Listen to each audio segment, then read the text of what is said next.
Gibalasa sa Armed Forces of the Philippines ang security escort ni Vice President Sara Duterte. Unsa kahay tumong niini? Atong sayron sa report ni John D. Esteban.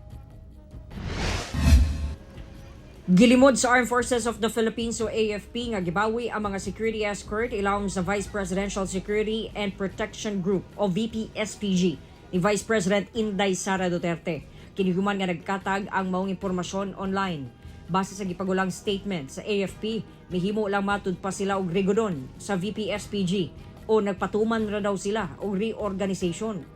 Kaniadto daw, ang mga Vice President ginasecure sa Security and Protection Battalion ilawom sa AFP General Headquarters and Headquarters Support Command nga walay military security group. Gipasabot sa AFP nga mas epektibo daw ni nga setup aron masiguro ang kaluwasan sa bise. Ang VP SPG namugna niadtong June 2022 diin 433 kasundalo ang gi-assign alang sa seguridad ni VP Sara og 75 ang mga pulis. Apan niadtong November 2024 gipangtanggal ang mga pulis escort.